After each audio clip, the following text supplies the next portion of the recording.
Dissect DJ.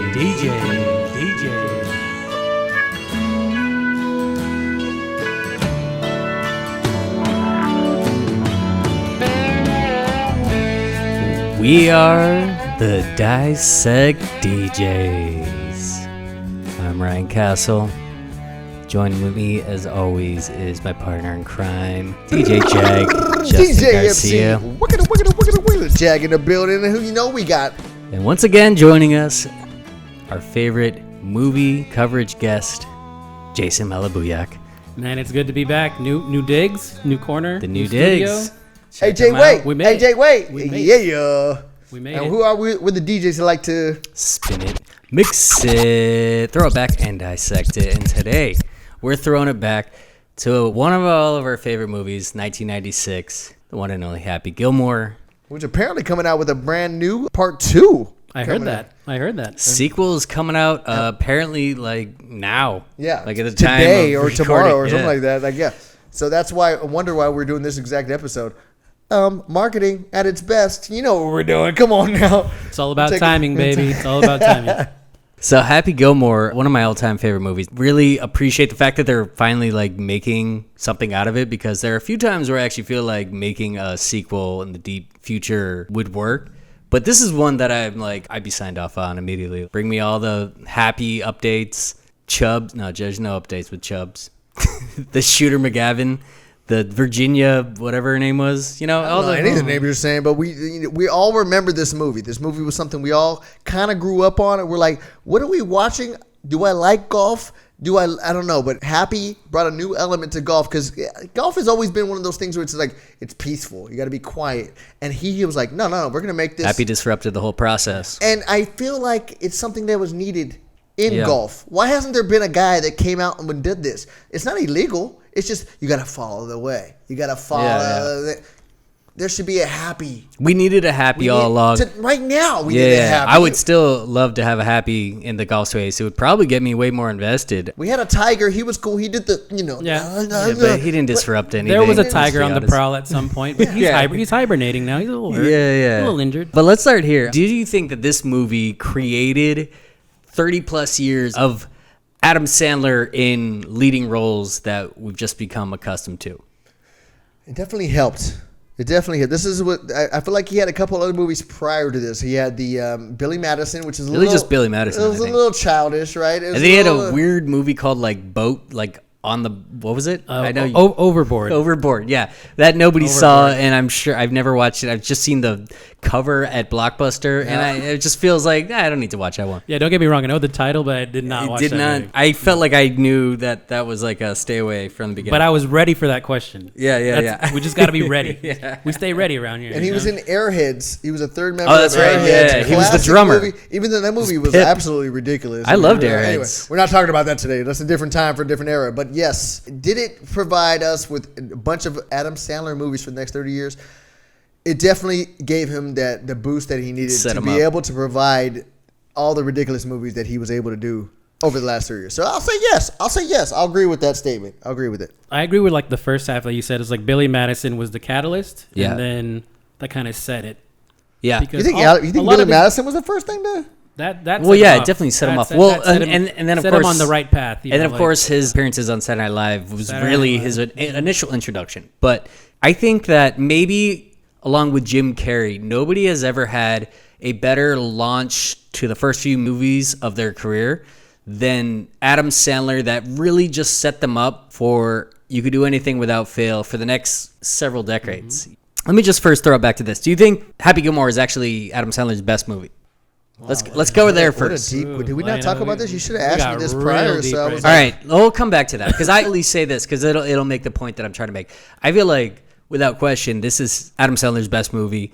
And without question? Yes. Wow. Coming off of a statement. Billy Madison, then he makes Happy Gilmore, then he makes Wedding Singer. So we first knew him from Saturday Night Live, but then he makes 3 banger movies, and America just falls in love with Adam Sandler. And he can really do no wrong from that point to like eternity. And he's able to get by with making multiple movies that are like ridiculous movies. He had 50 First Dates was pretty good. I enjoyed that movie. But then he had the one where he was a devil. kid or whatever, and then he had a Big Daddy. Little Nicky was ridiculous. Then he right. had a Big Daddy with him and the kid pissing and shit. What was the one where he was like a foreign hairdresser who like worked for don't like mess with the Zohan. The Zohan.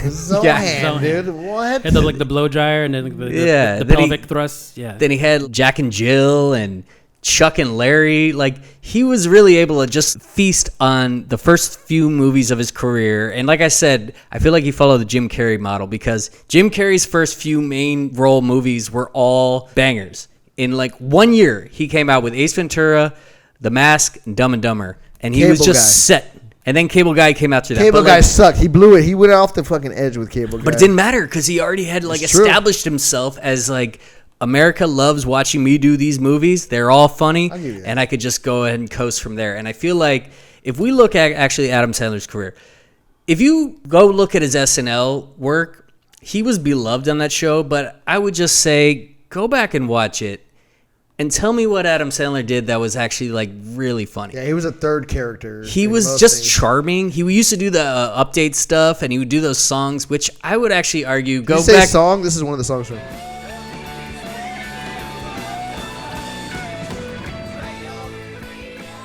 We're going to slowly go through the entire Happy Gilmore soundtrack throughout this entire episode. So get ready, people. I don't know what that was. Castle's not ready. That was Carry On, Wayward Son. All right. You'll know it from the movie. No, but all you did was actually disrupt the entire point I was making with songs that were not actually sung by Adam Sandler at all. Sorry, I was just throwing on the soundtrack of Happy Gilmore. Right. Maybe a little bit more decorum in how you do that. Yeah, like you could find a good time. I thought you said song. I threw on a song. Anyway, yeah, because I was saying that Adam Sandler used to sing songs in the update desk. Hence. Like Sloppy Joe, Sloppy Joe. Well, that actually goes back to the main thing that actually works for Adam Sandler is most of his best appearances on Saturday Night Live was actually just like, I'm going to stand here and let Farley just cook. He's going to do 98% of the funny thing, and I'm just going to be the straight man standing around, you know? But a lot of his songs were actually kind of annoying. Like, he'd be like, turkey for me, turkey for you. And like, I swear, if you did that now, I don't think it would have the legs that it had back then. He'd go on there every Halloween and be like, I'm Crazy Spoon Man. I got a spoon on my forehead. How crazy is that? And like, he would do the same shtick every year. And that was, I pretty much did the whole joke. Like, that was it. That was it. Let's hear Sloppy Joe real quick. Wear this net on my head, 'cause my red hair is falling out. I wear these brown orthopedic shoes, 'cause I got a bad case of the gout. You're right. His songs were like, he just came out with these stupid comedy songs that were kind of like, he random lyrics with his guitar and made it, you know, he made it work. It was kind of just most of his songs. I mean, and I used to love his CDs because they had really funny sketches. It was never for the music, but the songs were mostly just like, I'm singing in a goofy voice.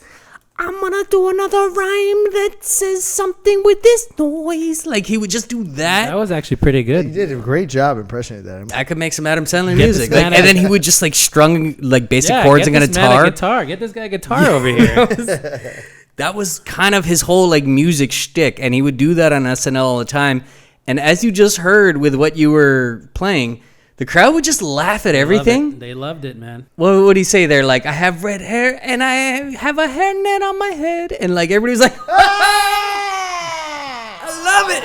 This guy is cooking. He's so good. This fool is cooking. You know, we can't see this, you know, Saturday Night Live. They might have like a laugh cue or like an applause. They definitely do. They might have said like 100%. I've been. And they're like, it does have that. Yes. He said hairnet. Yeah, that's ridiculous. That's exactly what lunch ladies have. But the sketch ends up working because Chris Farley ends up dancing around and he makes the whole thing work. Like, so great. So a lot of his SNL success was very much dictated, I think, that he was just surrounded by some really great talent, namely Chris Farley. But that actually then gets him these movies. And I always loved Billy Madison. I love Happy Gilmore. Those were the original two that I then, of course, everybody in our age range just loved both those movies. And I will say this. Back in those days, we used to actually compare those two movies, like which one's better, and we used to have a hard time being like, I don't know, I love them both. They both have such funny parts. Having watched those back, like as an adult, Happy wins. I feel like it's a knockout blow. Like, Happy Gilmore is such a funnier, more complete movie. He's such a better rounded character. Billy Madison is a lot of just like Adam Sandler acting drunk, and it's funny because he's so stupid. And there's a big penguin randomly, and I hate you, penguin. Penguin? Yeah, it's a lot of him just acting like an idiot. Pretty funny, The first like 15 minutes of Now that movie. I think about it, it's actually, I'm laughing. Forget about it. The first like 15 minutes of that movie is literally just like Adam Sandler acting like an idiot, and because this is how he imagines a drunk person would act. It doesn't age nearly as well as the comedy in Happy Gilmore. So I think by far Happy Gilmore was the funniest full complete movie that I ever did. I think Wedding Singer was an excellent follow-up because that was even more of a mainstream, great rom-com movie. And I don't think that he made anything nearly as good as either of those movies for about 20 years. It wasn't until I've seen some recent stuff when I think... Wait a minute, you didn't like 50 First Dates? No, it's an annoying premise. I've seen it just gets annoying as you keep watching it. It's literally built to annoy you. It's like...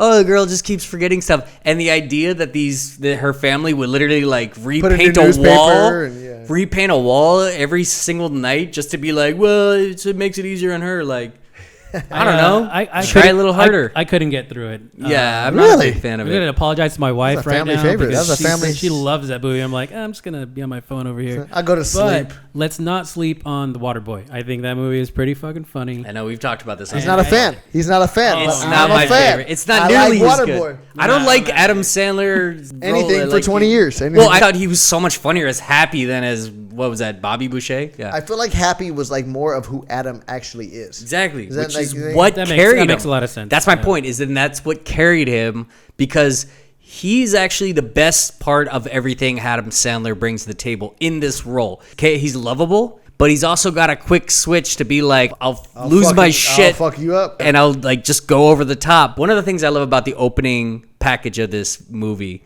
with the soothing sounds of what we just opened up with, the Lynyrd Skynyrd's Tuesday's Gone, which I think is just the perfect theme. Like, there's few songs that I could think of that better encompass a movie as like the theme of the movie, bringing it in and leaving the movie with it. That song would not slap nearly as hard if I didn't associate it with Happy Gilmore. I don't think. I'm sure there's a lot of Lynyrd Skynyrd fans that were like, and you grew up with, they would like love that, but I forever hear that song and I associate it with this movie. And I actually think the intro of this movie is done perfectly because you got the home video. Immediately, you're told who this guy is, what his backstory is, from his love from hockey, how that gets passed down from his dad. How he makes anything look like a sexual connotation. He just humps everything. Yeah. That's Adam Sandler's humor, immediately getting like brought, showing you all the jobs he has with like the janitor broom and the nightstick with the cop and all that stuff. The nail in the head, which randomly shows up later in the movie. Yeah. How did he not take out the nail? Got to take out that nail. But he left it in for Mr. Larson, come on. How long has this been? Just walking around with a fucking nail in your head? Even like going back to when he's a kid, like we get explained so much. First of all, where the love of hockey comes from, which by the way, his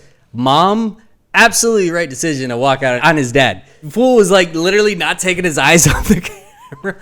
I remember going to a Dodger game when I was a kid with a guy who was just like, oh no, I'm so hardcore Dodger fan. And he literally watched the whole game just like, no, don't talk, man. Focus on this pitch. And I was just remember thinking like, all right, so I appreciate your fandom, but at a certain point, you got to realize you suck to go to a game with, right? Excessive, like you need to like lean forward to watch every pitch just to make sure you're really like dialed in. Like, did he have like a headphone with like AM radio and he's like, or the notes? He's have like, you ever seen the guys with the notes that write? Yeah. Oh no, taking a score. The box, The box score. The box score. Like, to first. All right, it's a single. I was a 6-1. It's K backwards K. I hate people like that. The next game I go to, I'm gonna do that, and people are like, "Are you taking like box score? You don't like baseball?" Like, no, crossword puzzle. It's good. Game's actually kind of boring me a little bit. Yeah, but like she waves the hand and he won't even look up. And it's like, your wife is leaving you right now. Okay, you kind of blew it. All right, she's gone. Loves hockey, man. That's it. Yeah. That's it. So that's where he gets it. And he talks about his love of hockey.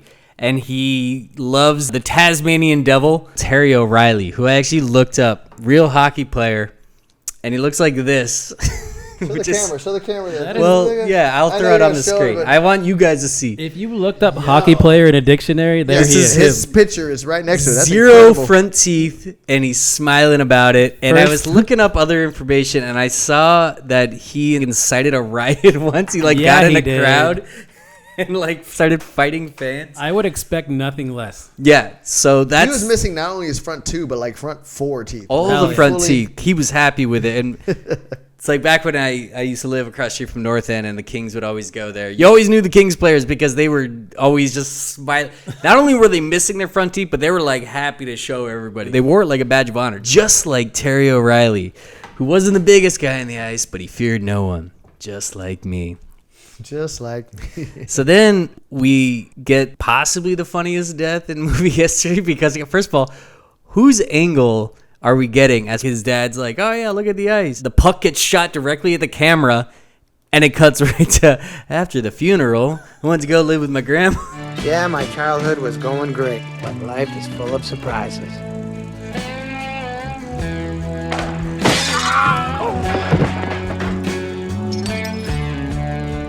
After the funeral, I was sent to live with my grandma in Waterbury. So I actually have a question for you guys. Hit us.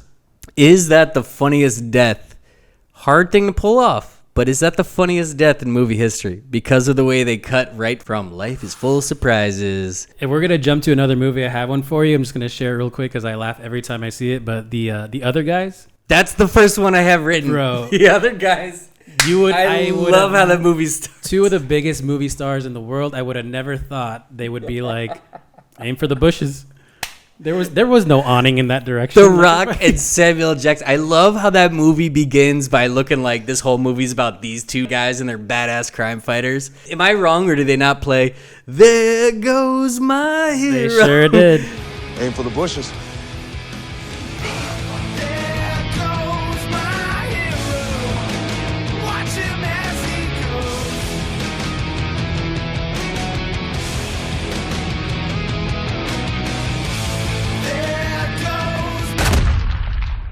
The way the camera follows them all the way down, and it just like Special Forces zipline. These guys are pros. You think what I'm thinking? Aim for the bushes. So that's the first one I had on my list. Funniest death. I actually think that's number one above this one. I also just happened to watch this movie for the first time last week, also involving The Rock. Have you ever seen the Reno 911 movie where they go to Miami? So there's this part where The Rock comes out and he's like, he's supposed to teach them. He tries to grab the grenade. Yeah, he's supposed to like teach them how to handle a grenade. It's like the one scene he's in. So you think he's going to be a big part of the movie. The grenade falls out and he's like, that's okay. I still have 10 seconds to handle it. And I'm a professional. And he goes to pick it up and he just like kicks it. And then nothing but blood. Yeah. It's his only So role wait, in the both movie. of the action 2 movies both had The Rock in So them? he's Am I- just Yeah. He's very talented. Around Very that. talented. On- You know what? quick deaths. You got to respect the fact that he's able to take himself like not so seriously to do that. Steven Seagal would never. No. He could not do that. Couldn't do it. I got one more for you. Actually, right, this what's came up? to my head. Dodgeball, Patches O'Houlihan. That's a good one. Oh and my god. The casino light. The luck of the It Irish. falls. The luck of the Irish falls right on top of him after he's gonna go get some hookers. Tomorrow we're gonna pecker slap those Globo Gym bastards. Yeah! You really think we can beat Globo Gym Peace? As long as we got patches, we got a shot.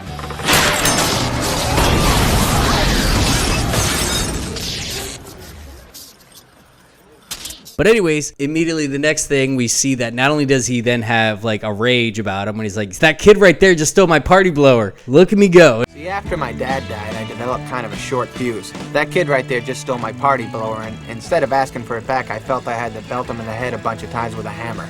Look at me go.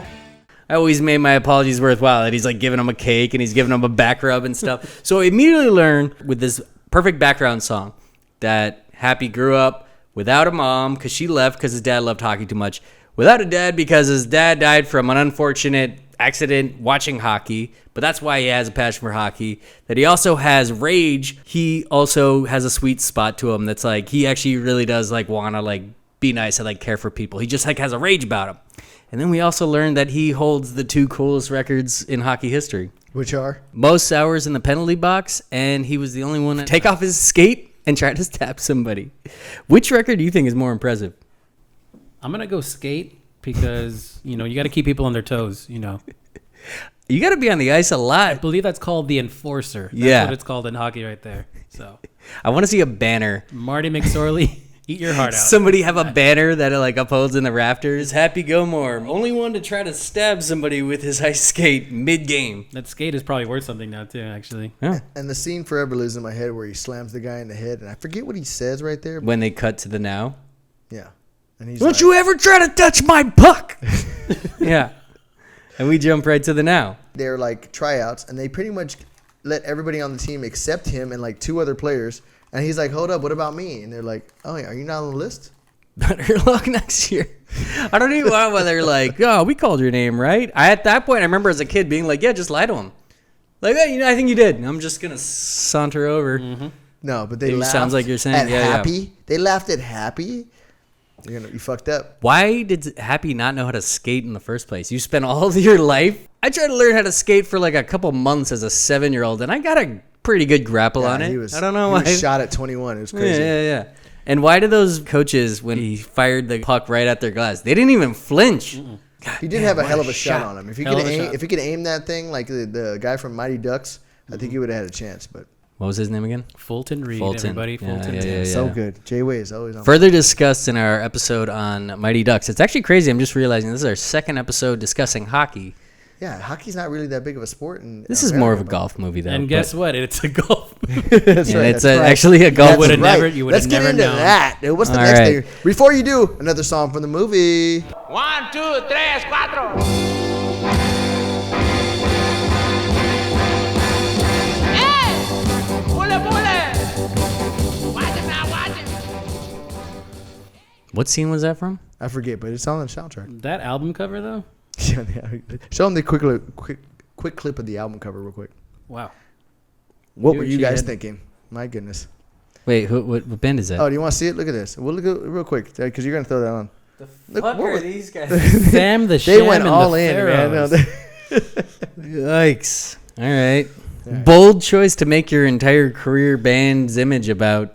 I don't even want to try Egypt, to say what that basically. is. Yeah. Are you guys from Egypt? No, we're from actually North we're from Carolina. Yeah, North Carolina. Yeah. All right. What's the next question you got for us, Steve? What's the next Well, I subject? just wanted to carry it through. So basically, then Happy, he does not make the team. He beats up the entire team as a result, showing a real Terry O'Reilly spirit in him.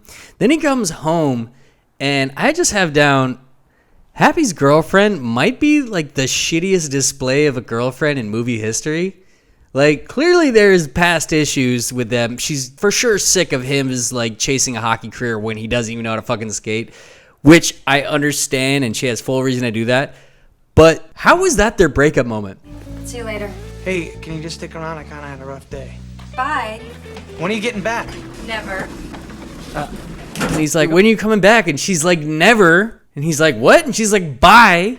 Like, how is this how the conversation is being happened? Oh, like, she was done with him. that should have been an argument that happened months ago. And like, why was she even still there if this is how she's reacting? Like, What I want to know is, do you think that his song that he sang to her on the intercom really got her back in the past? Like, maybe she came back and he was like, I want to kiss you all over and over and over again. Maybe that worked in the past. Like, maybe he was able to, do For that. sure did. It did, right? He was like, I'm going to get her again with the... She had her mind made up though. Kiss She's like, you know song, what? by the way. If this guy walks in with a fucking sandwich or whatever the fuck, Yeah, done. I can't do it anymore. if she was that out, she could have left a note. However, I almost think it would have gone over better. little Asian lady was outside Dun, waiting, dun, listening. dun. Till the night closes. Till the night closes. Okay, don't do it with the reverb. Sorry, That's too much. It's probably still sounding better than mine. Then the little Asian woman comes in. How horny was that Asian lady though? Hey, you want breakfast? That part is Such so a classic. That is like one of the most classic scenes. But of can this we actually movie. think about how horny this lady is? Like, she just is walking by, sees, first of all, just a random little boy looking at this intercom. This guy's singing some Kiss songs, and her thought is, I could get in on this, huh? She wakes up, does Was her that thing. your Asian accent? cut that. Got it. Wakes up and she gets in his jersey and is eating cereal at his apartment. Just crazy. Like, what? I asked you guys what your favorite quote is, and the first one I wrote down was, hey, you don't want breakfast? Classic scene. Everything about that 5 seconds is so funny. I love that he wakes up, with one shoe on, one Timberland. Immediately gives call, jumps out of there. She comes back in his hockey jersey. I remember watching this as a kid, and my aunt was in the room, and that moment when she runs out there, like, she lost her shit. She was laughing. Your auntie did? Yeah, she was laughing so hard. She thought that was the funniest part of the movie. Yeah. Huh? All right, sit tight. I'll be right over.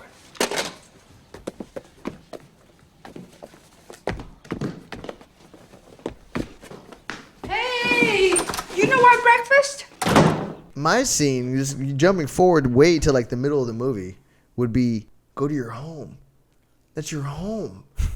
But go to the hole. It's your home. Like that stuck out to me as a kid because the guy had just preached to him about hitting the hole. Kevin Nealon. Kevin Nealon was like the balls. His Bags are packed. Bags, ready to go. He wants to go home. Classic. I Send him don't know home. why that stuck out to me. It sticks out to me, but I say that to this day. Like whenever I miss something, like go to your home. Mm-hmm. What about you, Jay? Dude, I might even stay on Kevin Nealon. He had a great feature and the doing the bull dance. I have that written down too. Feeling the flow. Working it. And it's his tone. He just delivered that so perfectly. All right, well, just a great feature. I'll come back to the other quotes, but just because we passed another one, and that's one that I've used so many times in life, is just, damn it! Is that goal regulation size or what? I've said that so many times when I've either missed a shot on goal or even like missed a shot in like hoops and like, is that rim regulation size or what? It's perfect. Comes up too often, so yeah, that one always lives on for me. All right. I will say this movie is filled with quotes. I couldn't I have two. It's written so down. many. It's not even like the poignant quotes as much as just the random moments, like what we were just saying. Like That's what we live for. Those are the ones that like live on the most for me. That You see probably get most quoted. These three guys here, we live for those random moments all the time. Yeah. Moving on in the movie. Next subject, Steve. We talked about this earlier. This song very synonymous with Happy Gilmore, but this is the Mighty Ducks all the way. We'll forever Amazing how much think Mighty of this Ducks as the Mighty and this Ducks. movie have a kind of a. The only two hockey movies I could think of. I know It's not a hockey movie. It's a I know, golf but movie. it's hockey adjacent, and I can't think of it. I know Slapshot was a thing. I never really watched that. And That then was like Goon. a lot of people. I didn't watch I don't Goon even know what either. that is. Oh yeah. So for That movie sucked. our childhood, these are the only movies that are hockey adjacent at all. If Happy's grandfather built the house with his bare hands, as Happy says, once the tax guy, Robert Smigel, says that he's got to take the house, he's like, you don't understand, my grandfather built this house with his bare hands. That house didn't have much longer to stand anyways, I gotta say. If an old man built that shit with his bare hands, People are able to build some immaculate things with their hands. I think you're discounting how well made the house I is question the possibly made. structurability after several decades if grandfather actually put it together brick by brick. They didn't say how long it took. It might have taken like 20 fucking years Yeah, to build man. that. Would have but been. I would rather have a construction company throw that together. With myself. that said, the house was sold at auction for $350,000. Man, Which what a at this time, point, huh? depending on what state, it could be a little something. What state? Do we know what state this was? Can you do like a tier right here? I don't know if you can do like a. Yeah, because if you're trying to get that same house in time when that California, was- you will be in a straight ghetto. I don't even think you can get one. I think in Banning, California, you still are paying $450, if not more. And that's for banning. Beautiful this time of year. Is it? Yeah. I don't even No, know where it it's is. never- it's it just never sounds beautiful. like a far city that I'm probably not going to find myself in. Baker might have a No property shots for, at the people of Banning. I'm sure No, you guys just, have a just more of the Lovely. properties Good that are there Yeah. off of Zizix Road. As you're on the way to Vegas, there might be a property you might be able to get for $350, and that's Zizix, But it's, okay. but it's doubtful. Now that you put it in that context, Banning feels like one of those cities that you come across on your way to Vegas. It's absolutely just- always. yeah, Nobody yeah. ever stops except for you to go to the Victorville, gas station and to get Zizix. chips before you continue Yeah, on. yeah. And you make sure windows are rolled up and you lock your doors. What? And you just try not to think of the movie The Hills Have Eyes. Don't look over there. Don't look over there. I once saw a woman with missing her arm and one leg. It was opposite arm. Her right leg was missing and her left arm was missing. And she was just on the side of the road. but she was balanced on a gas station. Oh, okay. Yeah, and she actually was I'll actually applaud that. That's she was hopping along. It was Impressive crazy. balance. I was trying to do it like sitting down. I can't even do it. I say hit up Garrett Glitter for that. Yeah, got you. Give her 3 chairs. By the way, ladies and gentlemen, if you have not noticed, we are on YouTube, we are on Spotify, we are on Apple Podcasts. You guys need to subscribe, like.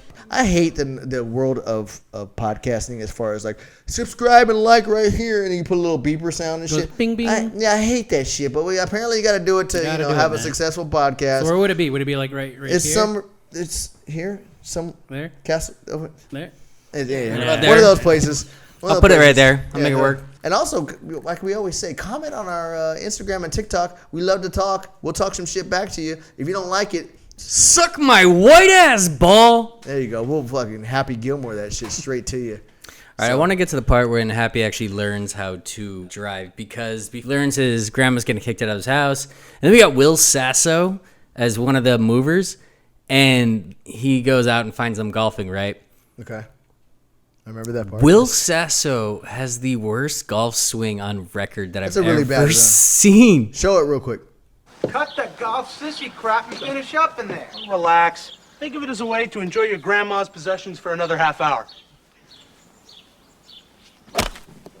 Oh my God, you got a hold of that one. I'd like to see you try it. Yeah, it's not as easy as it looks. Sorry, ladies, I'm not the golfing type.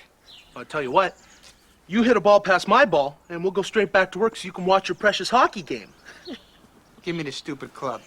Yeah, that was really bad, wasn't it? That was terrible. And then he has the balls to be like, I'll tell you what, if you could hit your ball past my ball. Which was 4 feet away. He shanks it about 8 feet that way, and it's like, all right, well, yeah, give it a shot. But then Happy smacks it 400 yards to the next house, hits the guy in the head, hits the lady off the top of the house. She falls down. Like, Happy has a smack on his ball. Can we be real? Like, you hit that guy. Can we talk about the accuracy too? Yeah, smack. That's right down the street. It doesn't go right. It doesn't go left. It's arguably more impressive than the distance.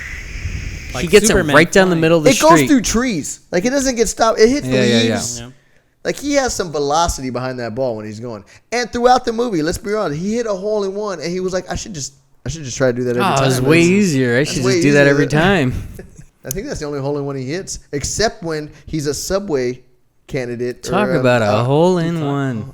And then from that boy is the best Subway, because he was much better than the previous. Subway's ad placement is some of the best product placement I've ever seen in any movie.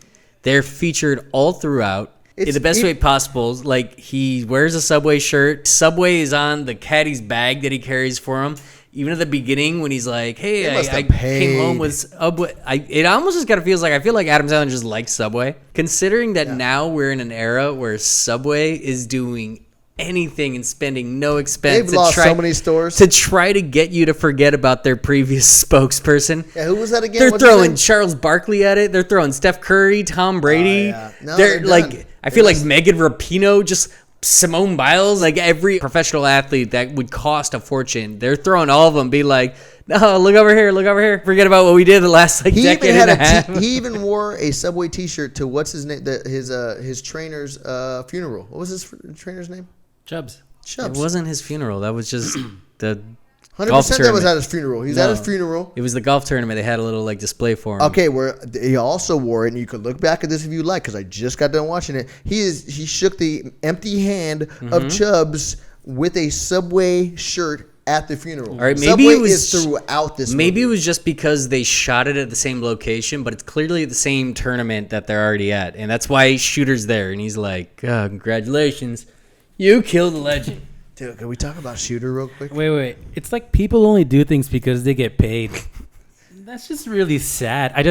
You don't have to throw mine in there, but you should cut that clip in there when you guys are talking about Wayne's World. The ultimate product placement moment ever. Yeah. Maybe I'm wrong on this one, but for me, the beast doesn't include selling out.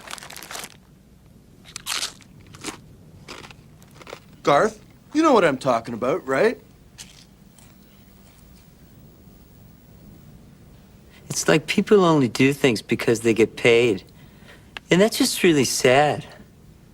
Subway doesn't need to spend all this money on all the top athletes now. Literally just use the commercial that Happy shot, which I love. Good, man. Because if you ever been to another state and you watch their local TV, that totally reminds me of mid-90s local commercials. Every time I would ever visit my family in Ohio, that's all they'd be like, hey, I'm Sandy Alomar from the Cleveland Indians. And if you need to get your gas, look no further than Marathon gas station. You know, like they would always just be like the most verbatim script that they read, and that's exactly what I got vibes of that. Talk about a hole in one. Yeah.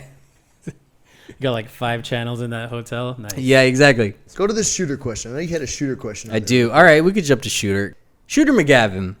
I love him. Is he the greatest sports movie villain of all time?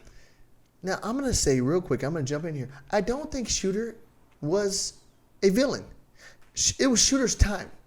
Shooter had been going through the ranks. There's a part of the movie where there's 3 other guys with a jacket on, and he's like, I'm the next one to get it. And he had been working. He had been, at every tournament, winning. It was his time to win. And out of nowhere, Happy comes out of nowhere, and he's like, hold up, this is my time. And all he's doing is protecting his possible legacy of trying to be the Shooter. Now, when he did meet us at the 9th hole at 7 o'clock, little rude. Like, that was a little messed up to do that to have it. It would appear so, wouldn't it? That was a little messed up. But when they had the argument, stay out of my way, listen to what I say. And then he was like, why don't I just eat some hay? Or just lay by the bay. Lay by bay and eat some hay. Yeah, that scene as a kid, I laughed, laughed. It was the greatest scene. It was a perfect kid scene. Like, this movie is kind of adult-ish with a lot of the things they do. But that scene specifically...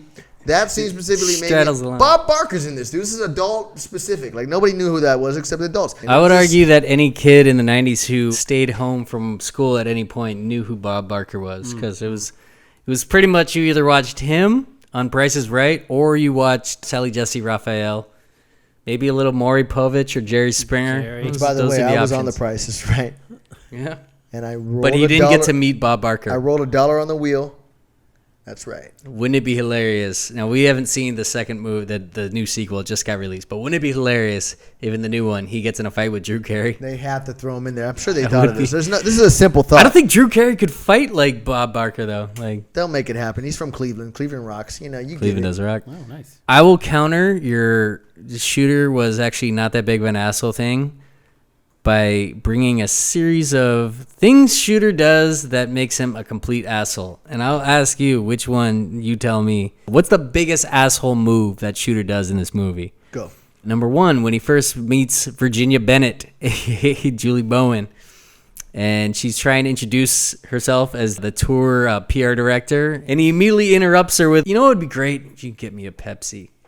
And not only to follow that up with, oh, miss, doesn't say her name, diet.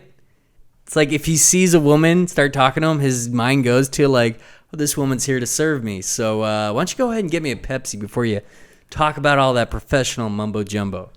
So that's one. Wait, she was the one that they sang this song, right?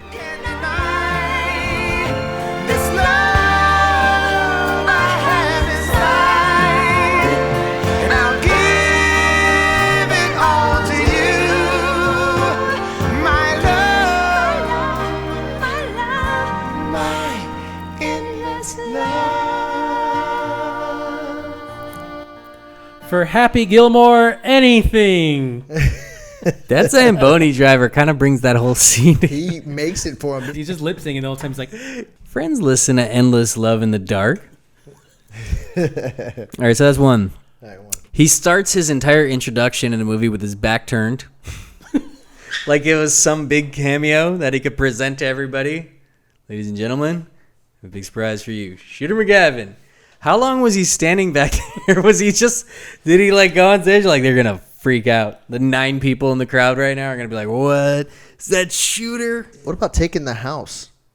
I have that written. You outbids Happy's significant, by the way. Grandma's house. By the way, it was $275 was the bid, and he pushed it all the way to $350 in one call. That's crazy. That is not good bargaining. That is not good. No, he was just trying to stick it to Happy because he knew he could outspend him. Go $300, and he was beat, but he pushed it an extra $75,000, which is crazy. Then he tops it off by saying, "Or I burn down the house and piss on the ashes." That's right in the conversation for biggest asshole move. He makes that awful joke about, what else would be impressive? A golfer with an arm coming out of his ass. He says it like it was some fucking nailed it. Did you see that? Yes, nice shot. He just got a hole-in-one on a par 4. I know. I just said I saw it. Oh, I hope he wins. He's a publicist's dream. I mean, a guy who can drive the ball that far, he can really draw a crowd. You know what else could draw a crowd? A golfer with an arm growing out of his ass. Going back to one of my favorite lines was when they asked him, hey, did you see Happy hit the hole-in-one off a par 4? He was, sorry, I was too busy winning. I have that written down. Classic. He fires his caddy for suggesting a 5-iron, and he decides to go with a pitching wedge, which he does fantastic with. It wasn't even like he gave him a bad recommendation. He didn't even give the recommendation a shot. He was just like, oh, you know what? My recommendation worked, and he's cool with firing his caddy for that. And saying that he called playing for Chubbs. A little sensitive subject there. Yeah. Yeah, man. He's really good at poking Happy, I'll tell you. Go ahead and push that red button. And then, of course, does the whole 9th hole at 9 p.m. on the green, which is a little gamesmanship. You know, it seems like something a little rib that golfers pull. But I actually got a little list for us, and it involves Shooter McGavin, actually. And that is top sports movie villains of all time. So obviously, we got Shooter McGavin, arguably biggest asshole in golf history. If you want a villain, though, I have one quick villain that you guys will appreciate. Oh shit! Who you Aside from Shooter McGavin, he's a villain. He's an asshole, pompous. Disagree. But I love the confidence. I love he's witty. Shooter. Being witty, Jack Parkman from Major League 2. He's on my list. That guy, great villain. Does not put up his hand when anybody wants to high five him after a home run. Arguably the most dick move I've ever seen done on a baseball field. I'm the only real winner on the team. The rest of them are losers, either by choice or by birth. While dressing like Steven Seagal in the post game. Yes. Nice jacket. I'll go ahead and just give the rest of my list. Then I also have John Kreese in Karate Kid. Oh, yeah. Sweep the leg. Sweep the leg. Judge Smales in Caddyshack. I'm a huge Caddyshack fan. That's deep. Yeah, it's a deep cut. Bud Kilner, Varsity Blues. Clubber Lang, Rocky 3. And then, of course, you got to go Ivan Drago, Rocky 4. So, good list. You guys vote who you think is the biggest sports movie villain. I would say of all those people, as far as assholes go, Shooter and Bud Kilner in the finals for me. Judge Smales, he's up there too. But you also watch it back as an adult, and you're kind of like, I actually get where some of this rage is coming from. Like, Rodney Dangerfield was fucking horrible to him. He had so many fucking maniacs, which actually, Shooter has grievances to be mad about a lot of this movie. Like, all the chaos that's surrounding golf and the course. He's talking about, I saw 2 truckers having sex in the woods. How am I supposed to chip while that's going on? Like, yeah, that shit shouldn't be happening. There also shouldn't be like people doing beer bongs at the. They should though. This is where I have to disagree. This is where golf loses me. It's boring. I know all you guys are a bunch of fans. Like, hey, have you been shooting lately? Have you just get up for 5 a.m. for your opening shot? I can't stand golf. Okay, I can't stand it. Okay, I need action. I need movement. The fact that you got that everybody gets into it, you guys hit a ball, and then you got to do like, all right, let's go walk to the ball and hit it again. This is boring. What are you people doing with your? But you know what's funny is that all you guys get a dick and you guys love it. And I can see him out of his head like, yeah, I like that. I can't wait to do it again. Get out of here, dude. I can't stand golf. It's the stupidest game. It's not a sport. You're not athletic. Maybe you're accurate. Maybe you're good with a stick, but you can't actually. You're not running. There's no sweat happening. This is terrible. I hate this sport. I'm disappointed that so many of my friends and colleagues and everybody and rich people are like, you got to be good at this. No, fuck that. I hate golf. I'm just gonna say I'm not disagreeing with you at all. Yes, you are. I'm just terrible at golf, so I'm not gonna hate. But you love it. But you like going. But I haven't played a full 18 in forever. I went to the driving range recently, and to your point, they literally have a sign that says "No Happy Gilmores," and I'm like, this fucking it's an actual sucks. sign. They actually say that. It's on the rules. No Happy Gilmores, no loud music, no profanity. Leave me alone. No weapons. That's why I really enjoyed that recent scene of the hockey guy beating the shit out of the guy, where he just was talking shit. You did that recent scene that came out 2 weeks ago. Yeah. Okay. On that note, I made a whole video. There was the golf fight. Did you see where a guy gets thrown in the river? That video is one of the greatest things. Bang. Bang, bang. Throws him all the way. The guy keeps coming. What's wrong with you? He's a hockey player. I'm gonna air a quick. The grabbing of the shirt is clearly this tie is it all in together. I'm gonna air a quick social media grievance as a result. As soon as I saw that and I saw him get thrown in the river, my wheels got spinning. As a content creator, I was like, you know what? I need to actually redo this and have Bob Barker's head on the guy punching him, and then his head is Happy. And I even made the other guy that came in be like the homeless caddy guy. Did you show it real quick? I'll show it in the right here. It'll be down there. But like the annoying thing is I put that on my social medias, and then you find this out sometimes when you like create content. Like there's sometimes they just decide, nah, I'm not going to have it. We don't like it. We're only going to let like 8 people see it, and we're just going to lock it away, and then we're just nobody's going to, and you can't understand why. There's no explanation or reason for it, but they're just like, they're just going to keep that one underground. All right. And yeah, it totally just reminded me of that fight. Like it was the second best golf fight we've ever seen because it's the second golf fight anybody's ever seen. I would like to see another. There is no way that you could have been as bad at hockey as you are at golf. All right, let's go.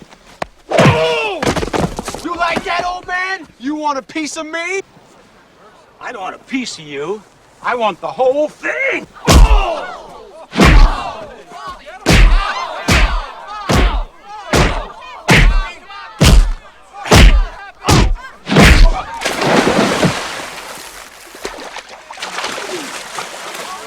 Now you're gonna get it, Bobby.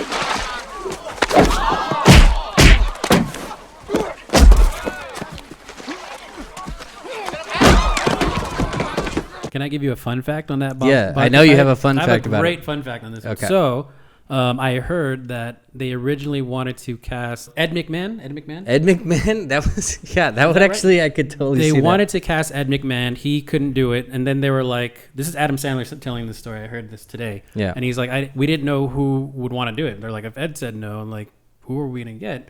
So they reach out to Bob Barker, and Bob's like, basically, yeah, sounds good to me, but I need to win the fight. Amazing. I also heard they wanted to have him get a stuntman, but he was like, I don't need a stuntman because my neighbor is Chuck Norris. So he had Chuck Norris fucking training Bob Barker on the lead up to this movie. And I did not know these facts. He was so ready. I'd honestly say that Bob Barker's cameo in this movie, he gets toe to toe with Happy and ends up taking him out. Beats his ass. Beats his ass. I would say best cameo in any movie that I could think of. Yeah, I don't think Bob Barker's in any other movie. I don't think. No, it's his only one and only appearance. And from that point on, anytime I ever watched The Price is Right, it made me love the show more because he's fucking awesome. It's just the way he walks away. I think you've had enough. No? Now you've had enough. Bitch. The air punches on the walk-off. And then the fact that they then continue that rivalry through the years. I don't know if you ever saw at like some kind of benefit award show, they redid a whole sketch between the two, and they did like a whole fight in like a hospital room again. Like, I did not know that. It's amazing. Like, you need to watch it. You know what? I think Price is Right is on now. We could watch that. Love the host. He's just so funny and not crotchety and angry. You know what else is great about him? Tell me. He's worked 25 years and never had to do the loppity-doo, waka-waka-woo voice. Yeah. You know, like a desperate idiot. Couldn't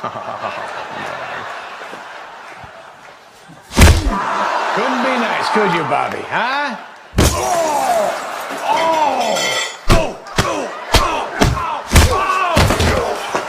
This soup is too hot.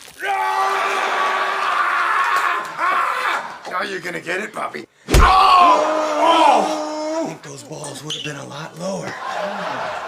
Hey, I need that. I'll get it back to you. Oh no, Bobby. No, it's not over yet. It's not. I can't let you die on me. I'm sorry. Come back and let me finish your ass.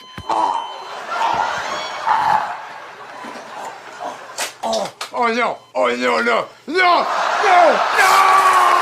You're truly #1 in my book. How many fucking asparagus did you eat today? Is everything okay in this town? Oh, it is now. If you're gonna have like one movie credit to your name, like nobody could possibly do it better. With that said, I need more fights in golf. I need more beer bongs in golf. I need louder. Beach I need balls? cheering. Why can't we cheer? Why? All right. Why do they need to be quiet when they're hitting the ball? We should be as loud as possible. Let's change the sport up a bit. If you made this a little more, or at least one of the majors should be fucking just, and then, you know, have to deal with the outside circumstances to do it. And then everybody would come and like turn it into a party PGA. Let's do that, man. Huh? To your point, I believe it's called the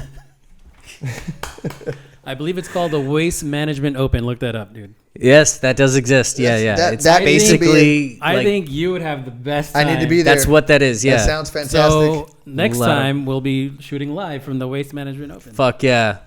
Let's do an episode of Caddyshack from there. Let's go ahead and go back to this question that we touched upon at the beginning is, do you think golf could use a real life Happy Gilmore? 100%. Because I vote yes, actually. 100%. I need a guy throwing his stick. I need a guy beating up the caddy. I need a guy telling people to go, no, let's make some noise out here. Right. I need that. I Here's need that the thing. for me to be involved in golf and want to watch. I need that. He needs to be legitimately good, though. He can't be like Happy where he has no short game and he just like blasts the puck. He needs to be like actually good, but like not give a fuck about the traditions and customs that golf has.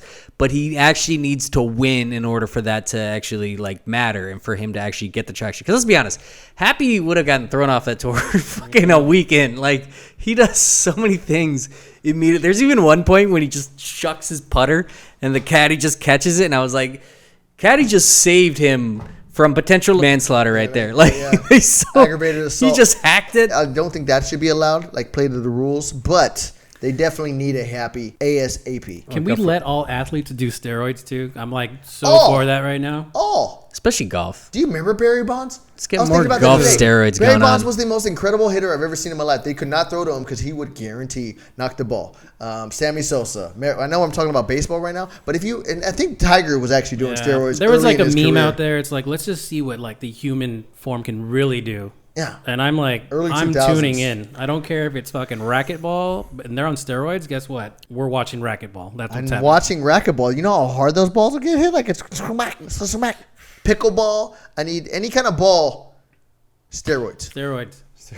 When I think of like a golfer potentially bucking the trend, I don't think it's that egregious to imagine. Like if you think about like what Dennis Rodman was to the NBA in the 90s, he was his own entertainment. Yeah, and he was so against whatever like the league wanted him to be. And it wasn't even just the hair dye or the tattoos, but like sometimes he would just randomly like take his shoes off mid-game, kick cameraman. He would do like wild shit that like literally just made him seem like a loose cannon. But guess what? He was always efficient on the boards. He was always 20 a game. An important player. I don't ever remember Dennis Rodman getting 20 a game, but he was he was 20 rebounds. Yeah. 20 yeah, maybe 20 rebounds. Point is, he was efficient. He was an efficient player. He was a terrible shooter. That could be disgusting shooter. An important part of a championship team. And like because of that, everybody was down to put up with his bullshit. So if we had a golfer that was good enough and actually fun like Happy is, he couldn't be an asshole like Shooter. And also be like, if you were actually like fun and people really wanted to root for you, I think that there's room for it. I might start doing Subway again. Show up wearing sweatpants and Timberlands to the course. Yeah, like the closest right now is probably like John Daly, but if you like pull him up, you could probably pull a picture. That's not what we're looking for. You talking about old school Daly? That he's all old and like white, but he still kills it. But he's like just wears a bunch of stuff and smokes. But like, boring. I need some action. I need some energy. He wasn't really good enough, and his problems kind of outweighed his abilities a little bit. I think if we had like a Bryson DeChambeau, you see, we'll talk about him. Like, but he's like pretty buttoned up. Like, what does he do? Like, just make some YouTube videos or something? I don't know. We could use a real guy who like really tries to like buck the trend. I'd be here for it. It would get me watching golf more. It's there for the taking. So yeah, whoever wants to pull that off. All our friends that play golf and you think you're good, wear your hat backwards. Sag your pants a little bit. Eat Subway. Drive a fucking Volkswagen onto the fucking course. I'm with you all 100% that 18 holes is a long time to play golf. I like the driving range. Anytime I've ever played 18 holes, which, it's not often, I don't really go. Like, I'm always like, 9 feels good. I think I'm good with 9. Maybe I got like a few more in me, but like every time I've ever played 18, you get like halfway through the back 9 and you're just like, fuck, dude, I don't even care. I don't even know what my score is. I stopped counting a while ago. This golf cart is the only thing that I'm enjoying right now. Like, you got to keep being like, fuck. There's nothing worse than that moment when you slice it into the woods and then you got to like go follow it. I'm not doing And then that. you slice it again. And you're like, Terrible. this doesn't matter anymore. And you're hammered because everyone I know Everybody drinks. says they have drink to too much. be. Like, and then apparently it's a good time for bonding and networking. Like, go fuck yourself. I don't want to be here right now anyway. But you know what I would do? And they need to come up with another hot take, personal hot take. What we need to do is a miniature golf majors. Like, let's get some professionals. They probably have that. Where? On the Ocho, I'm sure, maybe? yeah. There's professional. I don't think That it'd be would as bring fun. some action, man. That I would don't bring think it'd be some as fun as you think it would be. I think to watch. it would be. I think it would be. I think I feel like enjoy I've that. seen it on like ESPN, the Ocho. You and know, I've seen professional pillow fighting and professional pillow fighting. Yeah. That does come out with a lot of professional pillow fighting. It sounds very Filipino, but at first I was like, this is actually pretty sick. I'm gonna go ahead and watch a couple rounds, and after like the third round, I was like, okay, I kind of get it. I remember seeing that on Wild and Crazy Kids. They did it for like a round. I Nice was pull good with right that. there. Yeah. Nice pull. And that was all I needed. They did like one round of it. And I didn't need a whole bracket. I didn't need tournaments. I saw professional Pop-A-Shot on the Ocho the other day. Like some of these, they seem like they'd be fun to compete in a professional level, but I don't need to see I'll watch professional miniature golf, mini golf. because I think I can play it. Maybe if they were at that course, because that course rocked balls, dude. I actually looked up like where that course is. Where he beat up the clown. And Yeah. And it's in British Columbia, which is actually where this movie was filmed mostly. Oh, they went all the way over there for that? Yeah, and it was called like Must have been cheaper taxes. Funland. It was like Bob's Funland. I don't know. That was Newfoundland. Side note, just sticking with Chubbs real quick. 3 scenes that stick out with Chubbs. One, when you first meet Chubbs and he's training the young lady at the shooting range. Driving range. That's good. Good shot. She's just terrible. She's barely hitting the ball about 4 inches ahead. The other scene where his hand gets beaten up by a truck always cracked me up as a kid. And then the final scene of when he actually dies, he literally just falls backwards out of a window.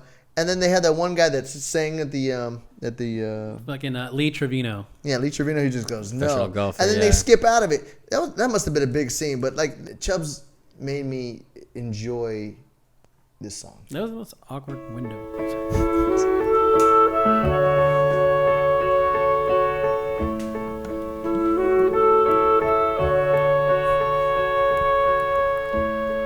We've only just begun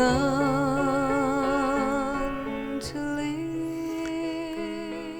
live. Shut up, Happy. Don't feel bad about me. I got my handbag, see? He also can play piano with no hands. Shut up, Happy. Don't feel bad about me. I got my handbag, see? We've only just begun to live. Okay, so let me get to my Chubbs theory. This is my hot take, okay? Are we sure that Chubbs is, A, actually good at his job, B, maybe not a bit of a sociopath?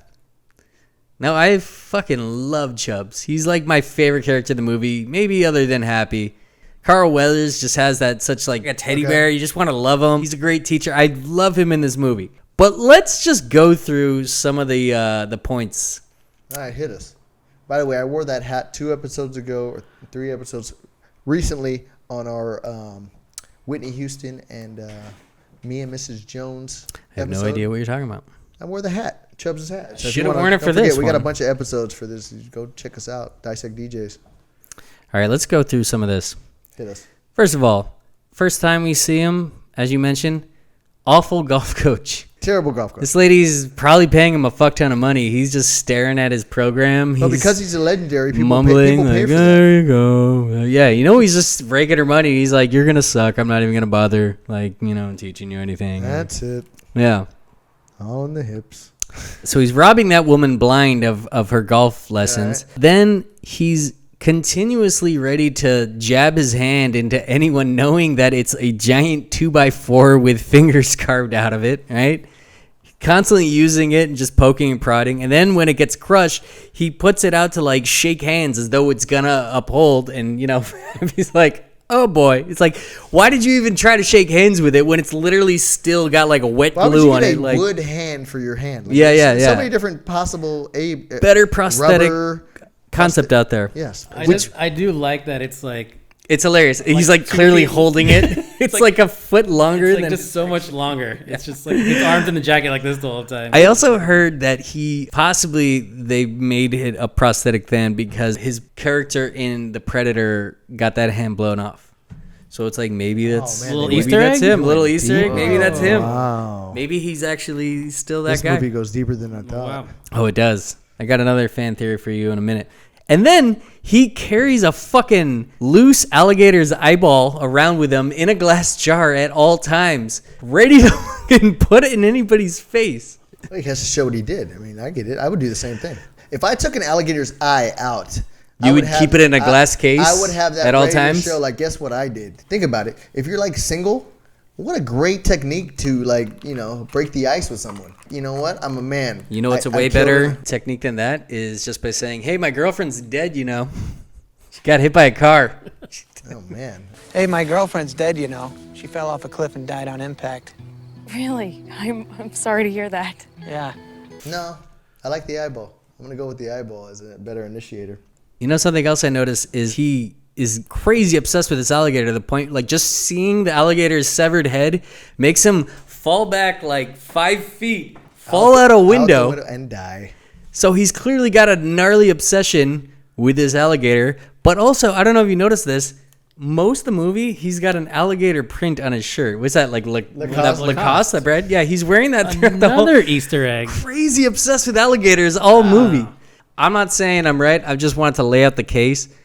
Then it's mainly centered around Chubbs carries around a loose eyeball in his pocket at all time. A little sociopathic. And I'm not sure he's actually a good teacher. His only real coaching to Happy is just tap it in. All in the Tap hips. it in. And it's all in the hips. And he takes him to a putt-putt course to try to teach him how to golf. I don't know. I don't know how many pro golfers doing that. Bringing back the miniature golf, as I said, would be a fantastic tournament for us. Like, I would watch it. I don't care about the Ocho or whatever you guys talk about. Put that on professional. I don't think it'd be as exciting to watch as you might think. I disagree, sir. Which Carl Weathers' death was sadder, Chubbs or Apollo Creed? Oh, man, Apollo Creed all day. Yeah. Apollo Creed for sure. Really cut down in his prime, right? Man, right in the prime. And, dude, it was just the acting in that was devastating. Yeah. Yeah. At the Happy Gilmore, you kind of laugh. And again, I might have snuck this in earlier, but the size of that window that he fell out of, it was almost like French doors. Like, why can you And he fell kind of step over it? He fell back way farther than he needed to. That was an overreaction to an alligator's head. Yeah. I know you weren't ready for it and everything, and Wait, Happy should have prepped him a little better. But the same guy that has an eyeball. Yeah. He does carry around the alligator's eyeball, so he it's got freaked out by the same. It was more of a false sense of him, like, I could kill alligators, and then when it really hits him, I get it. All right, so I said I was going to say another fan theory. Ben Stiller's character, Hal. I saw a fun fan theory of him. I fucking love it. He's back in part 2, by the way, ladies and gentlemen. He's got to that be. should fun. He must is, yeah. Okay, so we go back to Heavyweights. This is a movie that I know me and Jason at least really love. He's a fucking maniacal camp counselor who's all about starting a business to try to make kids lose weight, right? He loses his shit. He gets tortured by the kids. I think he goes away. He goes to do they take him away to jail? Or is that the end one? I feel like they do. So he comes back and he's reformed in society, and now he's kind of assuming a new identity, and he's trying to lie low. So he starts this new business of creating quilts by torturing now senior citizens. And that's his way of making business. It's actually a deleted scene that I've only seen on the TV broadcast, and it's kind of needed. It's full circle where Happy actually comes back and throws him through a window, which really should have been in the movie because the loop on that does not get closed. No, not at all. And he's just an asshole server there. And I never understood, even as a kid, why couldn't Happy's grandma say something about that orderly guy? And he's or you could just be no, that guy, look at you guys insane. He's trying to kill me. Just take me out of here right now. Give you a warm glass of shut the hell up. So then classic. He gets tossed out of that retirement center by Happy, but now he wants to go back to the fitness world where he really tries to dominate that whole thing, where he feels like he's piecing all his business sides together. What does he become? Dodgeball? White Goodman. Dodgeball. Starts at Globo Gym. Wow. All connected. Which always seemed like the natural connection from where he became from Heavyweights. But I think you could put Hal, the orderly guy, in there in the middle. So, I don't know. It's a fun little fan theory. Crazy. Little fun facts. Could do with that what you want. Here's another song that came from the movie. Here we go.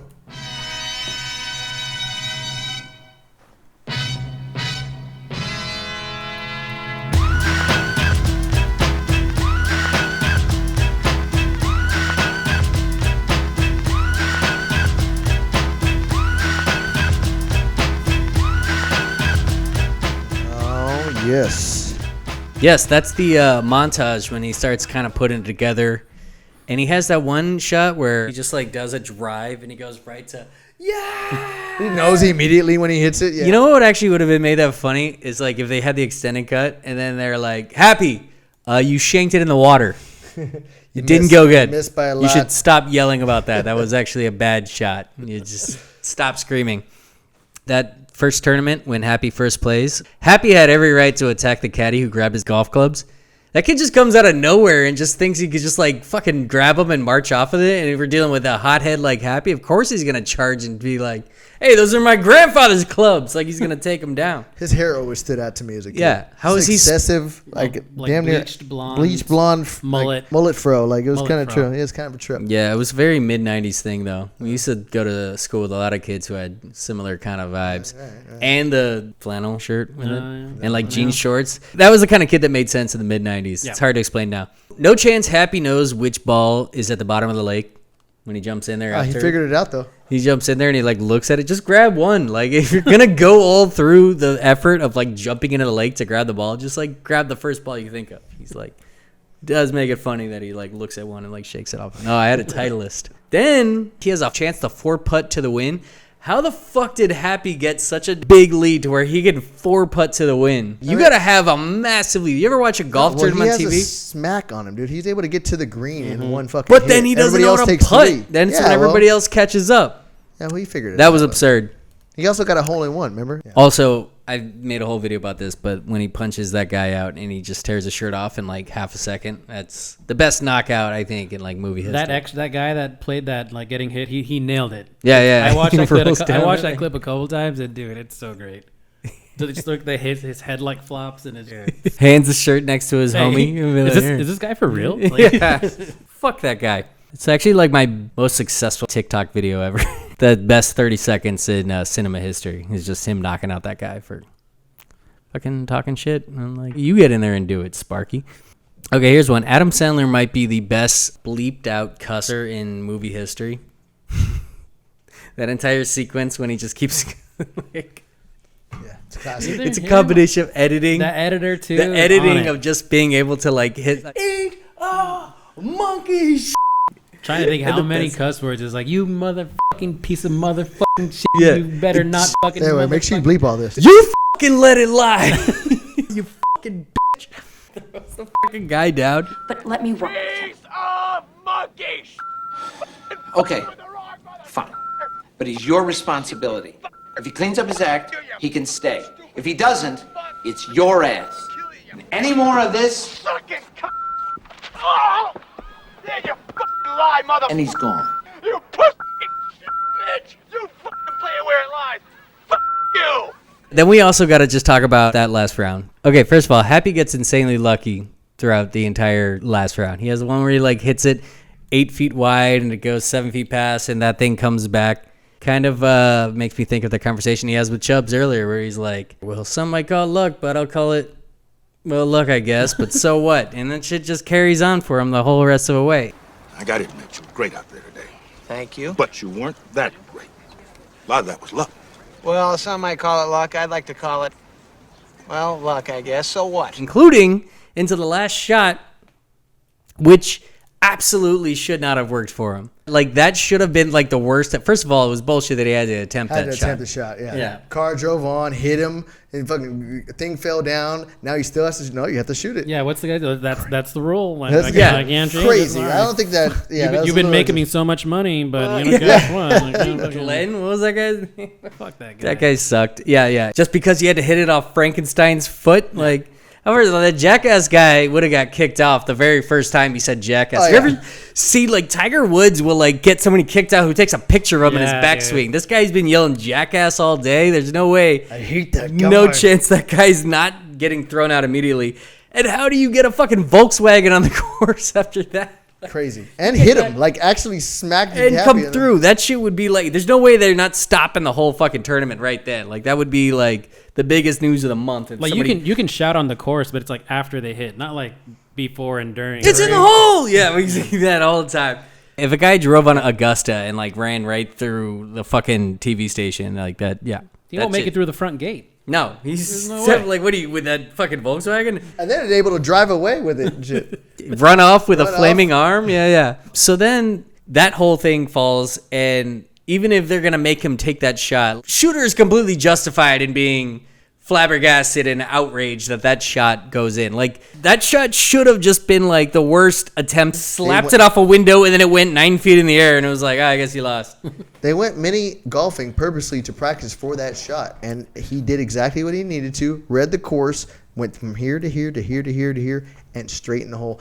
That's why Chubbs was one of the best trainers ever. I know we were discounting him earlier. MVP, baby. He trained him to be ready for that shot, and Happy was ready when the time was needed and smacked it. Well, first of all, Credit. He never should have been in that position anyways, because Happy takes 4 hacks at a ball stuck in the rough, then hits it into the water. And he only loses 1.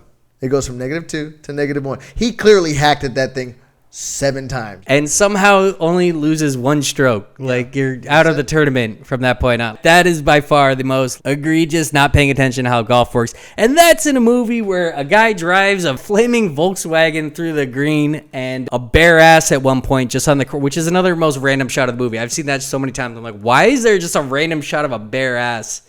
Have you guys ever figured out? I forgot about that bare ass. There's no reason for it. It's right after the homeless like caddy guy like washes his underwear. And I remember my brother used to say to me like, "Oh, that was the homeless guy."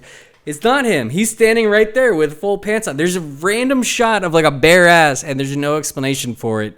And 20, 30 years later, it still makes no sense. They're probably going to bring that in part 2. There's another Easter egg right there for you. There you go. I'm all about. You know what the it was? Easter Is Adam Sandler like, yeah, that's funny. Let's do another one. Let's have 2 asses. That was back in the day. Adam fully was doing that. So, do you think that there could be any other sports that would work as a crossover movie? Man, this was tough because I think they did that in basketball. Remember, they had like football playing baseball, and like they fucking hit a ball out into the outfield, and that guy's trying to catch it and he gets tackled. But I mean, like, where the premise is this guy's from this sport, and now he's got to like try to take on this other world. You got to think about like sports that actually would kind of like work with each other. Like volleyball and basketball are similar skills. I remember an episode of Hanging Mr. Cooper where he gets like a 7-foot tall volleyball guy in his team, but he can't like shoot, so he like literally like spikes it from mid court and he goes in. I think that was the season finale. Dude, shout out to Mark Curry right Fucking there. Mark Curry in the building. You need one where the sport he's coming from has personality. So I think football would be good to work with. Maybe football and soccer, but I feel like Ted Lasso's kind of taking that lane a little bit. Yeah, but he did it. There might be a little meat on the bone. And I think because hockey players have the most personality, maybe figure skating. Maybe a hockey player ends up in the figure skating world for some reason. Woo, woo, woo, Kenny woo. Oh, yeah, it's gone the other way, hasn't it? Okay, there you go. Here we go. I don't know. I do think that they did it the best you possibly do. With There's. But I couldn't think of one. With that said, the reason why we decided to go with Happy Gilmore with this is because Happy Gilmore 2 is coming out, and I recently watched the trailer, which I don't know why they call it a trailer. It's a little awkward. Anyway, the trailer That's what it's fucking called. Looks awesome. I do want to get into this subject as to part 2s. Is this going to be a good part 2, and has there ever been a legit part 2 to a movie? Now, typically, in my opinion, I've noticed that most part 2s are shit. They try their best, and then it's like, no, you were doing too much. Space Jam 2. LeBron, stop it. And I'm a LeBron fan. That was a piece of shit movie. What's the other one? Coming to America. What are you guys doing? This is a terrible movie. Willow. Well, that brings up the series. The Coming to America. Real quick, I just got to go off on this. All right. I can't stand that you guys did that to Willow. That's my movie. I don't know. That's my movie. He knows You're the that only I grew person. up on it. Really love You're the Willow. only person that even noticed that Everybody they did. knows Willow, dude. I love Everybody Willow, knows too. Willow. Yeah. But did anybody else notice that they did a sequel? Because I didn't. Yeah, I on never Disney. heard about it. I read about it and then I just totally completely. You heard It rumblings? was I didn't watch it, terrible. though. Yeah, I I got didn't through even know what episode 1, and I was like, I'm not watching any more of this Episode stuff. 1. What was that? A whole series? It was or a whole something? series All they right, went well, I off. don't- It was yeah, terrible. I don't care. I With never that heard about said, it. was there ever a good part 2? I'm always fascinated when they Steve. do a sequel that's like a deep sequel that's like 20 years decades later. Like we've been waiting for this. So that was what Coming to America just was. Terrible. Recently, I remember watching it. And it was terrible. I was mostly just like, why are these old guys that were super old in the mid '80s still alive? Like Randy Watson. I'm just gonna say, like, I didn't think it was terrible. I thought it was nostalgic, but it was not good. Does that make sense? I don't Nostalgic is kind of what you end up with a lot of these. But I wouldn't watch it again. I'm not. It's not gonna will happen. never. Exactly. The most offensive one to me was definitely that Dumb and Dumber sequel. That one. I did not You even talking about watch- Dumb and Dumber? Two. The 2 So many of us had been waiting forever to see like a Dumb and Dumber sequel with Jim Carrey and Jeff Daniels. And they came out with one in, I want to say, like 2015, 2016, like 20 years after the original. And I am usually great at powering through, being like, you know what, this movie's pretty stupid, but like, whatever, I'll just stick with it. That movie was so stupid that I literally bailed on it halfway through, and I just felt, right, like, this isn't getting any better. Like, they went from being like, we're comically stupid to just being like, we're egregiously stupid. Frustratingly, impossibly stupid. Like, we couldn't, how do we even tie our shoes at any point? And like they were so dumb, like it was unbelievably unbearable.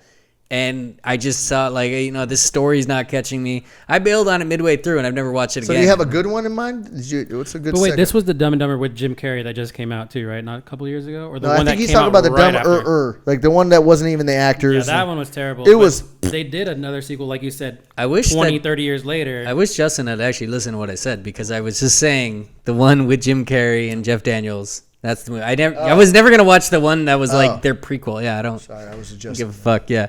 No, the one with Jeff Daniels and Jim Carrey was so offensively stupid. It was just forced. It was so forced, and I was just like, I don't know who this comedy is for.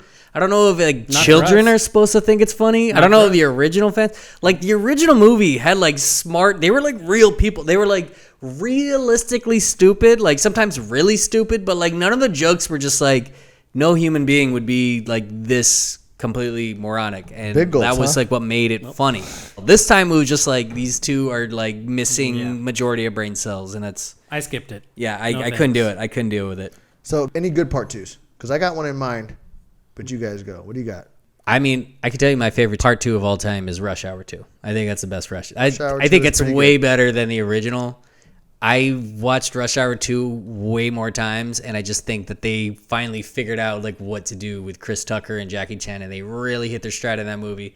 That's just one of my all-time rewatchable movies. It's the part where they're like, Lee Carter. Lee, throw it! Where? Throw the bomb over there! Throw it! Throw it! Throw it over there!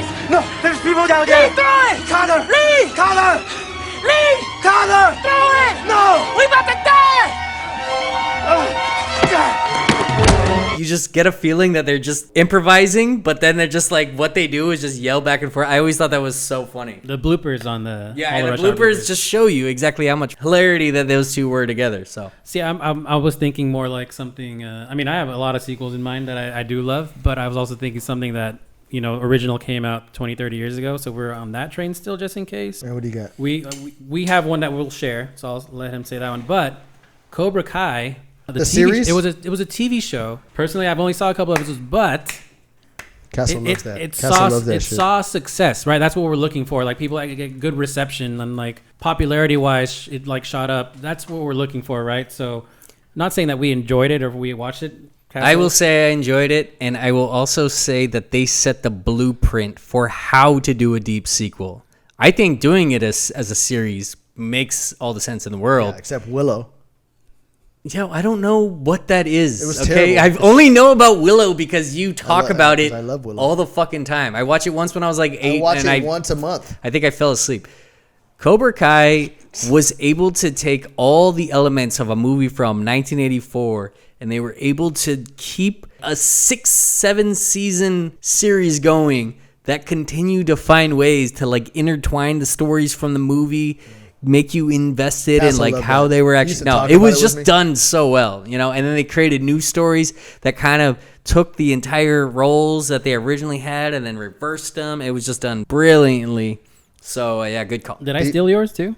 No, I wasn't even thinking that. But like, as I was thinking of movies, I wasn't thinking of The series. best sequel that I've ever seen, and I saw it in D-Box. Okay, do you know what D-Box? Are you familiar? I remember your story from D-Box, so yes. It's not too fun for some people because I've heard people do this and they're like, I didn't want to move. But in this movie, D-Box is those seats that move while you're like watching a movie. Top Gun 2.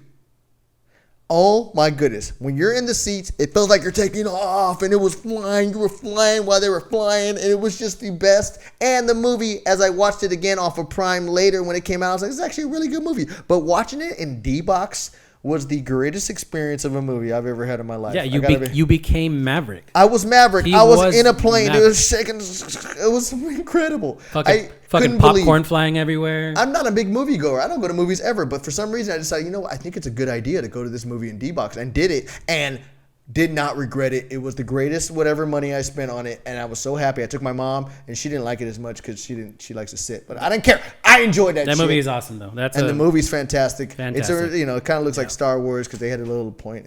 And they brought back movies. Whatever, it's fantastic. Yeah. That was like post-pandemic, and they were the ones that officially were like, movies are back. So I always loved that. Even though when I watched it, it was on a plane like a year ago. That's good. I loved it, though. I thought you were in the sky watching Maverick? Yeah. That's actually... I enjoyed it. Pretty classic. That's good. I mean... I don't think you're giving it enough credit. Because I loved know it, it was a man. little scream, but you were flying while watching a flying movie. The captain's like, what are you doing in here? I'm like, I'm in the cockpit, sir. I'm sorry. Felt like the right place to watch this. That being said, I'm very excited about this upcoming sequel. Yes.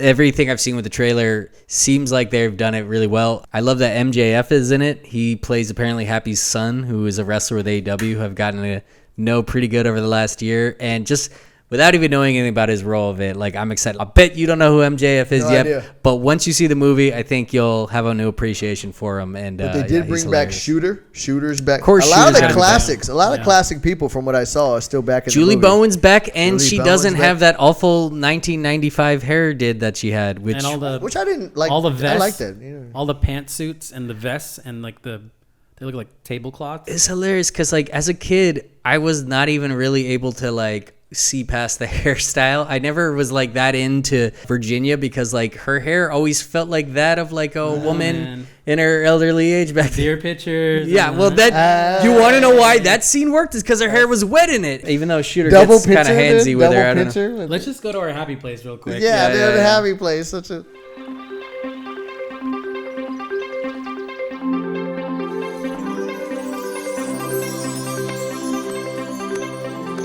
Yeah, she does look good there.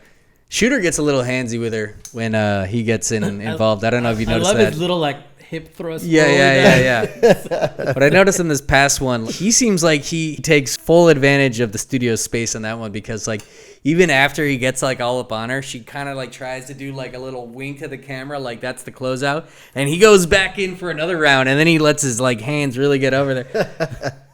Shooter really taking advantage of the Shooter's time. It's Shooter's time. It's Shooter's time. Should I play some music in between? Yeah, go ahead and play one of your songs if you got one ready. I got one ready. Ho, ho, ho, it's magic. You know, never believe it's that song. Fantastic soundtrack. I don't think we discussed that. Great credit song. Great soundtrack. Yes, great soundtrack. It does. Just to run through the rest of the points. Yeah, we got to wind it down here. What did you got for us for the? All right, let me just go through the rest of the notes that I took, and hit us. That'll be the way we can kind of. We'll jump in with little comments. Yeah. We can crush through the rest of it. Okay, who did it better, Vern Lundquist's partner or Bob Uecker's partner in Major League? As I knew. Dynamite drop in money. That broadcast school is really paying off. It was hilarious. As I was saying it, I was making a mental note like Justin's not going to get what I'm saying, but Jason's going to love it. I already knew exactly where that was going. They definitely go a little deeper with movies. They like really understand them. You could also say Pepper from Dodgeball and tie that one back in there. Well, too. but Pepper actually talks. My whole thing. I feel shocked. I feel shocked. Pepper needs new shorts. The whole thing was Vern Lundquist has his partner that does not speak the whole time, as does Bob Uecker's partner in Major League. Like, does he ever say anything? He has like maybe 3 or 4. Dynamite contribution, partner. Yeah. But at least he makes a point of it. Vern Lundquist's partner in this movie literally just sits there the whole time, and at most he gets whispered to. Who the fuck is Happy Gilmore? Final song for the soundtrack. Your love don't pay my bills. I need money. That's what I want. think that's when he's winning all the checks. Mm-hmm. I don't remember that in there He's at all. dominating. He has all the big checks in the back of his car where he just throws the checks. Yeah. First, I was like, did you mix up the wedding singer? No, man. I got it Because right that sounds Happy like something Gilmore that from the official Wedding Singer soundtrack. Why does Mr. Larson still have a nail in his head? Yeah, it took him. He had that thing for Fucking like 10 years. months later, like get months? that. You just walk around with that shit. Like, I imagine it's Simple a gnarly takeoff. surgery, but like, it I probably don't know. rusts up when he showers. Yeah, there's no way that they should get that out immediately. You don't even notice it. Yeah. Here's what I noticed last night for the first time. Have you ever noticed how boring the program that Shooter is holding when the fans are asking him to sign it, and then that one lady goes up and like has like Happy signer, and they show literally it just says play your best, and it's just a picture of a single golf club. It's literally the most boring golf program, which all the more means that you don't need that thing signed. You just fucking get a red marker on the chest. And then the old lady does The it old too. lady had the right idea, you know? My final question for both of you is: will you be watching this when this comes out in a couple days? Part 2. I will always watch Happy Gilmore. Part 2. Oh yeah, no, I'm ready for it. I'm ready for it too. I think I'm it's going to be excited to see decent. I think it'll be a real popular one that like a lot of people are going to watch. I feel like people are going to hate as well as us because you can never really get a sequel. But again, from the trailers, it looks good. This is Happy's character. I'm sure it was not that hard to develop around a character from 30 The years features ago. that he has too that we're seeing. The reason that this movie was the funniest to me and the reason it worked better is because, like I said, he has like a good charm, but he's not too stupid. Like Billy Madison's too ham-fisted, goofy. A lot of his later movies, he's either too boring. He doesn't really have like as much for you to like root for. He's just kind of like a generic guy. Yeah. And this movie has a way of being goofy, but not too ham-fisted, which also has a way of like making random things like funny, like the Zamboni guy singing "Endless Love," the cowboy dwarf that's like dancing in his happy sequences, or even like Abe Lincoln waving at the end. Like these things are like, don't make sense, but they're just the right amount of goofy to where like they kind of fit within the movie that actually is built around a character they're excited to see. And I think that Happy is just actually become like a much better actor. And did I mention earlier that I love his work in like Uncut Gems and Hustler? You did not mention those, but again, Netflix, give us a sponsor. We put you on it. We're promoting for you, motherfuckers. Good day. And again, we're getting to the end. Subscribe, like. We're supposed to do that more often than not, and I hate doing it, but it's somewhere down here. I think it's over here. Maybe over. All right, so let's close it with this. What do you think is the overall theme and message that this movie is trying to deliver? Let's get real deep on this. Justin and I had talked about earlier, he's going to be starting a new career soon, and, it's kind of like iffy in here and there. And not saying that your career didn't work before, because, by the way, one of the best DJs in the world over here, did my wedding, my brother's wedding, did everyone's wedding, right? Did a lot of people's weddings. But you don't know your full potential until you get out of your comfort zone. So that's where this story is. He's hockey, but everyone knows he fucking sucks. Hey, guess what? You're really good at golf now. I could smack the shit out of a ball. I got you. I could smack the shit out of the ball, and guess what? I don't have to fucking take batting cages balls to the face. They were coming at 90 miles an hour. 90 I just miles an noticed hour. that earlier. 90 miles an hour. So that's fucking a gnarly. That's it, man. Gnarly hit. That's gonna crack your skull. You probably see a sign like that at fucking Home Goods, but it says, "Hey, life starts outside of your comfort zone." So that's my message from this movie. I love that. Hey, mister, you gotta wear a helmet. Yeah. I have something somewhat similar to that. I feel like ours would be connected well. But he says it at the very beginning of the movie. Life is full of surprises. As is the case when his dad, finally having a great time at a hockey game, gets whacked in the face with the most wicked slap shot you've ever seen. So life is full of surprises, but can you adapt and stay true to yourself? Which is, I think, what Happy does. He never actually saw himself being a golfer. It ends up finding him the greatest success he's ever had, but he never trades on who he really is. He keeps his Timberlands, his sweatpants, his hockey jerseys, but he's able to find somebody like Virginia who's able to like keep him moving a little bit to like the right where he needs to be. And maybe we'll see in the second one, he really has found the center of like what he's supposed to be. But I think this is something a lot of people have dealt with. You didn't really have this game plan for you. You didn't find yourself in this career. You didn't think that this was the path you're going to end up on, but life has somehow thrown you there. Can you adapt? Perhaps be more successful than you've ever been, but also stay true to yourself and not sell out on who you really are. And I think that is a great message for us to end on. Can we play some more Lynyrd Skynyrd?